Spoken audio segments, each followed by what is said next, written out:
Today I have the pleasure of spending time with Suze Orman. I think everyone knows what a great financial expert she is, but what you may not know is that she's a good friend of the United States Army Reserve and our Army and all of our armed services. And so today we're going to have a discussion about financial readiness and how financial readiness is so important to help soldiers and their family members have higher levels of individual readiness so we can then build them into better leaders and better unit readiness to accomplish the missions that the great nation needs for us to do, both here at home or abroad. And so, Suze, thanks for spending time with me today. It's an honor to be with you again. Thanks, General. You know, in life, you're never truly powerful until you're powerful over your own money, how you think about it, how you feel about it, and how you invest it. So to be powerful, be Army strong, to really be there, you have to be powerful over your money.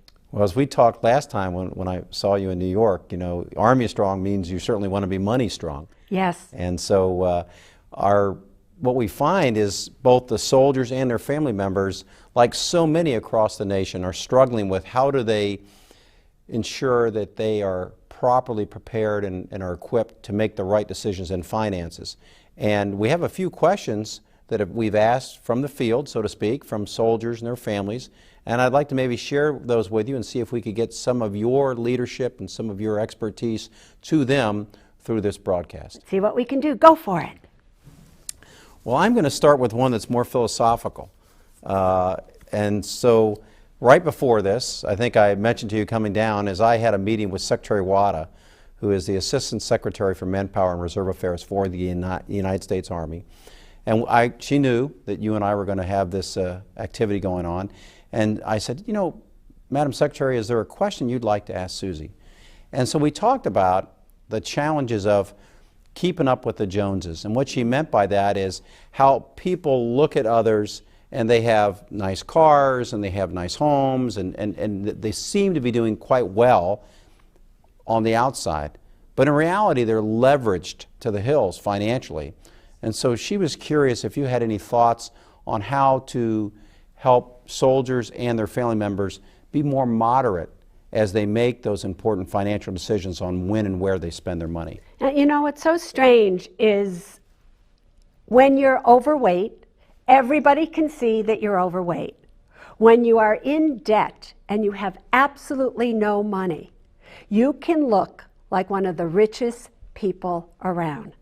Because you can charge your clothes on credit cards, you can lease a car, you can buy homes, even if you can't afford it in many circumstances. So you never know really what does somebody have or what don't they have when it comes to money. But I can tell you this, the wealthiest people I know, not the millionaires, but the multi-billionaires, I don't care about what car they drive. They look at Warren Buffett. He still lives in his same home. So here is the key to financial freedom. There are 3 rules that will really get you financially ready without comparing yourself to anybody, because that's just so ridiculous to do because you don't know the truth behind what you're comparing to. Number 1, you always have to live below your means but within your needs. Now notice, I did not say live within your means. I said live below your means. If you can afford a 3,000 square foot home, buy a 2,000 square foot home. Buy what you need, not what you can afford. Now, how do you do that? Before you make any purchase, always ask yourself the following question. Is this a want or is this a need? If it's a want, eating out, going on vacation possibly when you just took a vacation, whatever it may be, walk away.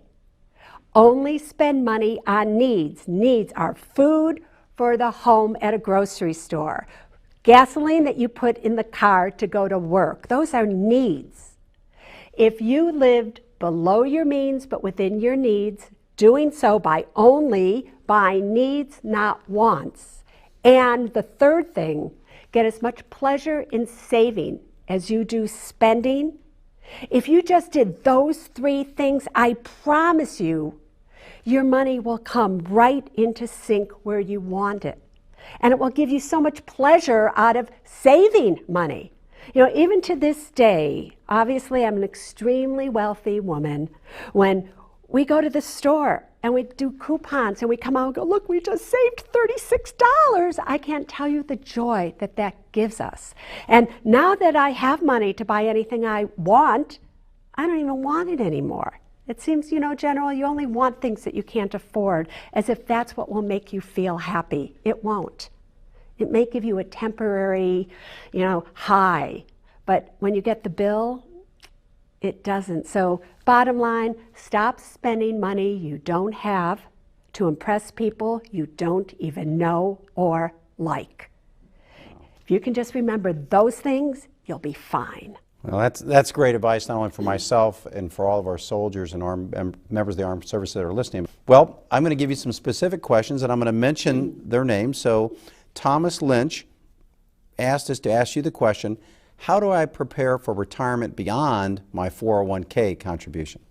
Now, you know, so you have a 401k contribution, so obviously he's probably outside right now of the military, or even if it's a TSP, which works the same as your 401k, you are allowed to, besides having a 401k and a TSP, you're also allowed to have an IRA. Depending on your income level, you can have a Roth IRA or a traditional IRA. And if you really want to put a lot of money away for retirement, take advantage of every possible retirement account that you can get. One way. But here's an easier way as well. What do you need money for when you retire? You need money to pay your bills. What if you were able to get rid of some of those bills that you have, and if you didn't have those bills or those expenses, you wouldn't need as much money in retirement. So your number one goal, if you own a home, have the mortgage on that house paid for. If you're going to live in it for the rest of your life, have it paid for by the time you retire. If you don't have a mortgage payment anymore, you don't need that much money in a retirement account because that's your number one expense. Make sure that you own your cars outright, that you keep your cars for 10 years minimum. Minimum. You shouldn't be getting a new car every 3 years. Why would you do that to yourself?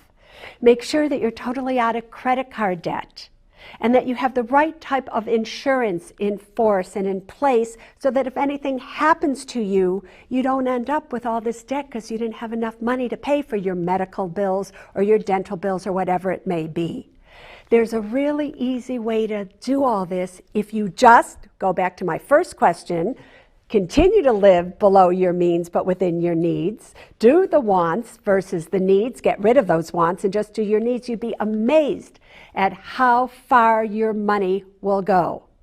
But the earlier you can start saving for retirement, the better. And I'll just give you a very quick example because a lot of people, they think, I'm 20. I don't need to save for retirement. That's in 40 years from now. Do you know that if you put $100 a month, let's just say into a Roth IRA, no tax consequences, or even your Roth TSP or whatever it may be, if you put $100 a month into a Roth account, you're 25 years of age, and you did that every single month till you were 65. My age. I look good, don't I? But that's besides the point. You do look good. But here you are at 65. Do you know with average market returns, you would have $1 million. But you think to yourself, I'm 25.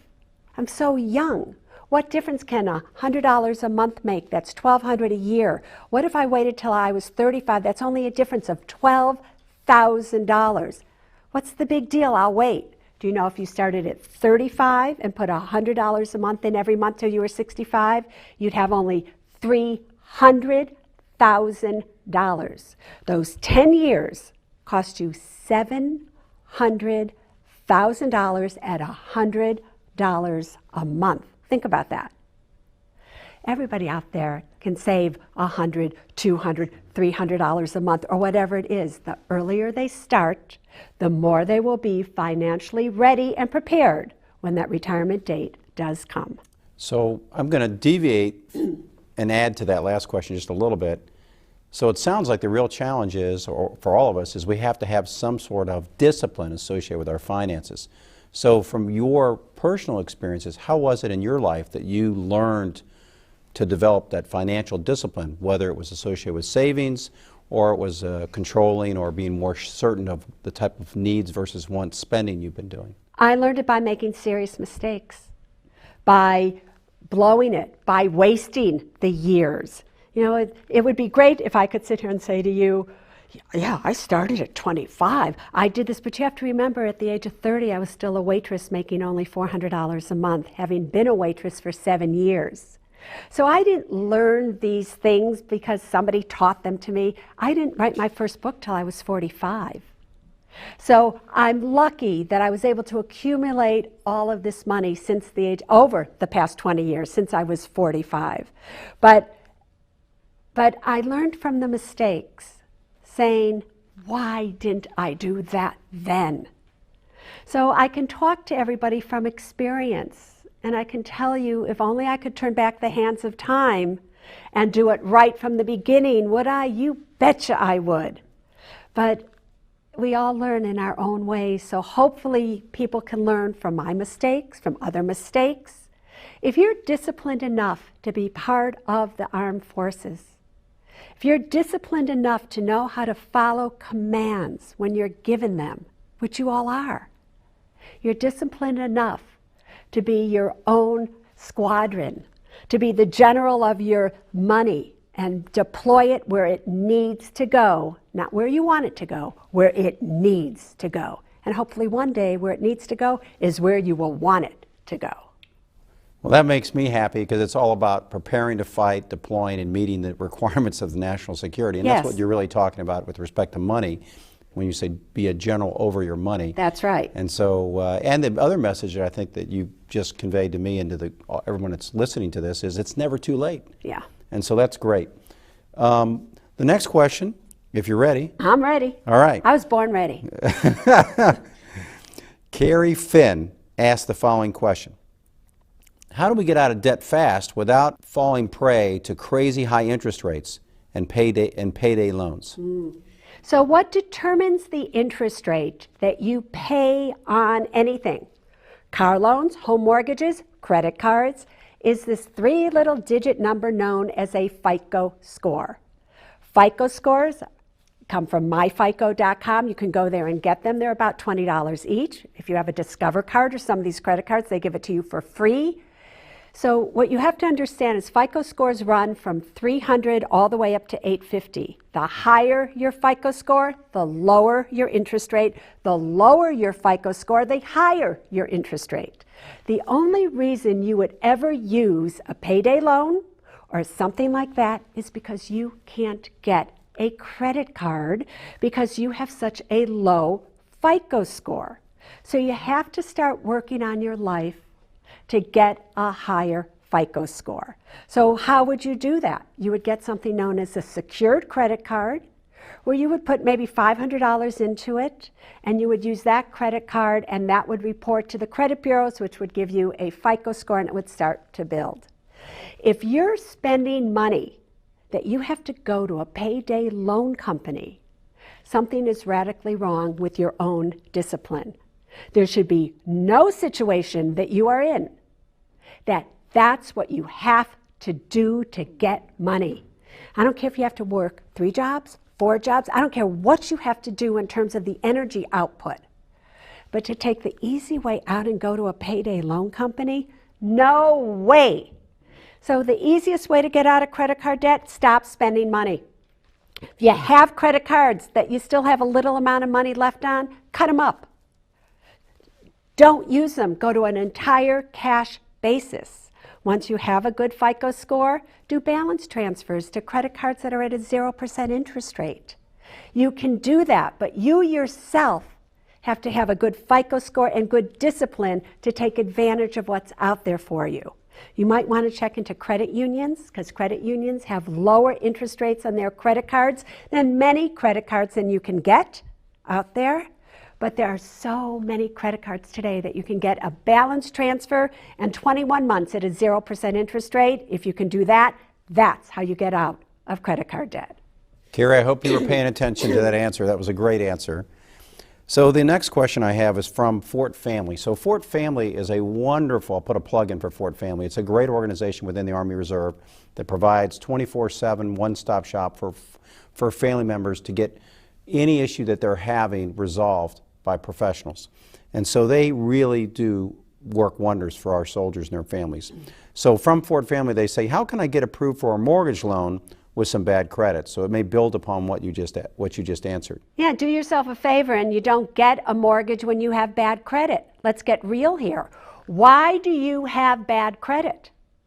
You have bad credit because you didn't pay your bills on time, you maxed out your credit cards, you were late on your bills, whatever it may have been. No.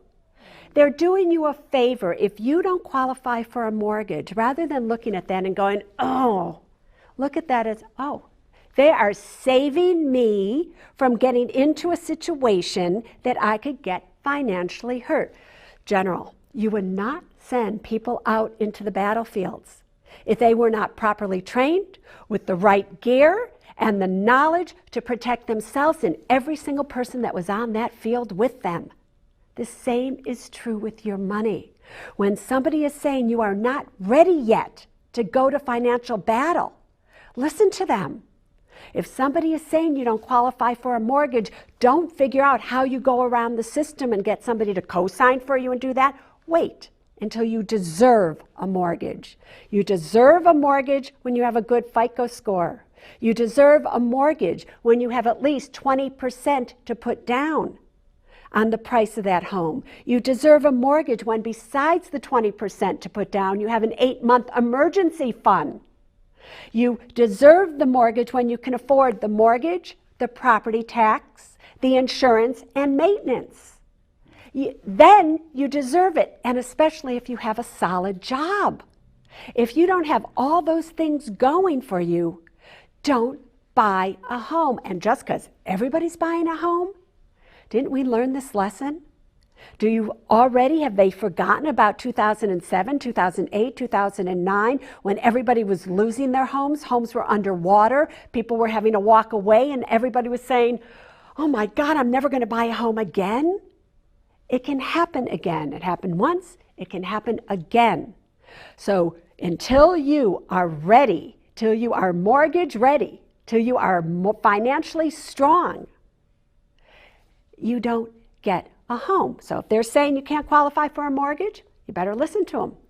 So we call that in the military tactical patience. You have to be willing to execute tactical patience before. So sometimes we may want to go ahead and launch an offense or an action, but we have to be patient tactically to ensure that we've got everything completely ready to ensure our success. And so what I heard you just describe is tactical patience. Yeah, sometimes people just think it's so easy. Now, even with a lot of the stuff that's happening now in the world, why don't we just go in and do whatever? It's like, be patient. It's far more complicated than I'm sure any of us have any idea. Be patient. And the same is true with your money. Do not rush into buying the most expensive item you will ever buy in your life. Don't rush that process. Brian Kane asks, the thrift savings plan is a retirement benefit available to all soldiers. Is there a benefit of using TSP over a traditional 401k or other retirement plans? You know, here we are, and it's right now as we're recording this, it's February 2016.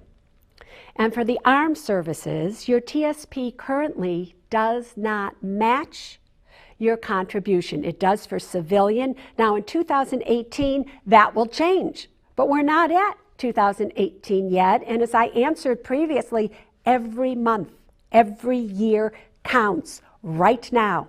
You can't wait a year and a half or 2 more years. You got to do something that makes sense now. So for me, you might be better than a TSP that does not match. You might be better off with a Roth IRA where you have the ability to buy individual stocks, individual exchange-traded funds, individual bonds, all types of things. While in a TSP, you're limited to the mutual funds that the TSP offers. I always think the more diversification you can have, the better. So the advantage isn't the TSP to a 401k, unless you're working somewhere where the 401k matches. So the correct answer is this. If you have the TSP that matches, you should be in the TSP that matches. If you're part of the service where it doesn't match and you have a 401k that matches, the 401k is better. If you have a TSP that doesn't match, a 401k that doesn't match, then a Roth or a traditional IRA is better than the TSP or the 401k. Either way, the other question that this person should be asking is a Roth TSP better than the traditional TSP? And the answer to that is when you have the choice to do a Roth anything, and a Roth means you fund it with after-tax dollars. A regular one, you fund it with pre-tax dollars, you don't pay taxes on that, but when you withdraw it, you have to pay ordinary income tax. On a Roth, after-tax dollars, you withdraw it, tax-free.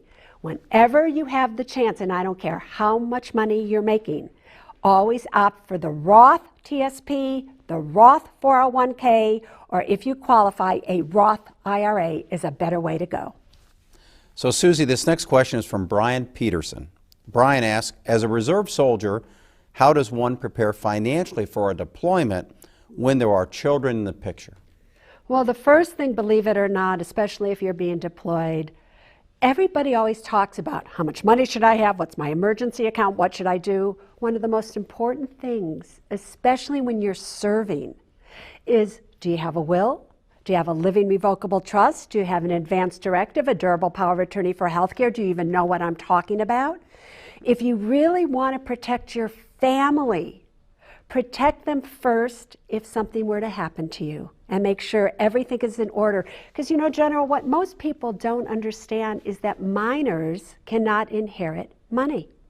So you have all these people, they have a life insurance policy, let's say they're single mama, she puts her 3-year-old son down as the beneficiary of a policy, something happens to her. The money goes into a locked account and the son cannot get it until he's of legal age. That's a real disaster at that point in time. So first, make sure you have your right paperwork in order.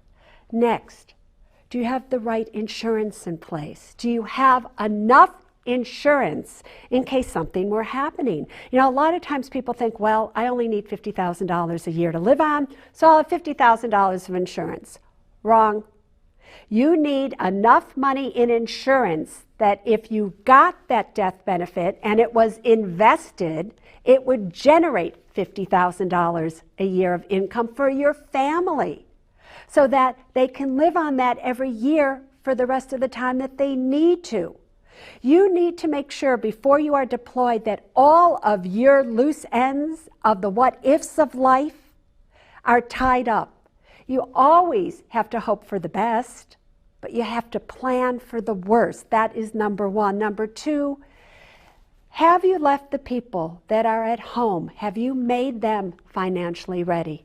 You know, a lot of times we think that we're saving our family members by we're the ones who know where the money's invested, know what kind of credit card debt we're in. We've taken care of everything. And then all of a sudden we leave and we leave the spouse or whoever it is at home and they don't know anything. And now they're having to make decisions with money maybe for the first time and they're not capable of doing so because they don't know how. So while you're together, treat finances as a family affair. Don't just keep it all to yourself. Make sure that your spouse or your partner and the kids, they get involved with, this is what it costs to live here. This is where the money is. This is why we've invested it this way. This is how much credit card debt we have. This is why we're not going out to eat every single night because we have credit card debt. So you get ready for deployment by taking care of the needs of making sure that your personal effects are in order, that the insurance is in place, that hopefully you don't have any credit card debt, you have an emergency fund, and you all are aware of how to handle the money that's coming in. Well, that's a great answer. And so, Brian, you need to listen to what Susie's telling you because that's going to make you not only Army strong, but family strong. Yeah. We've got another question. This one, it's a little bit different than some of the previous questions. Ashton asked the following question: how do you balance saving for retirement and saving for your children's education all at the same time? Yeah, that's easy.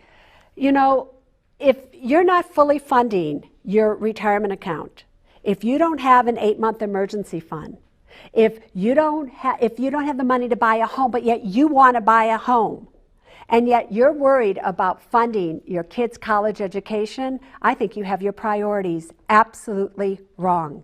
You have got to give to yourself first financially before you have to take care of your children when it comes to college. Your money's already going for them. You're feeding them, you're clothing them, you're making sure that they're healthy, but you have to put the financial oxygen mask on your face first before theirs. Don't they tell you that when you're in the airplane? You know, if they drop down, you have to be okay, because if you put it on their face and something happens to you, what are they going to do? Kids can borrow money to go to school. Kids can go into the armed forces if they don't have money, and they can get an incredible education right here with what we're doing right now. But you gotta take care of yourself. So if you're not fully funding your own retirement account, if you're not fully doing everything you need to do, guess what? That college education, that's on the back burner. At least do this, however. Tell your kids. Don't pretend to your kids, don't worry, I'll take care of you. Do what my parents did. They told me they had no money. They told me I was going to have to do it on my own. And I did. And because I had to do it on my own, look at me today. They helped me. Sometimes when you do something for your kids, you're hurting them. So you have to know when is helping hurting and when is hurting in your mind really helping. Let the kids fund their own college educations.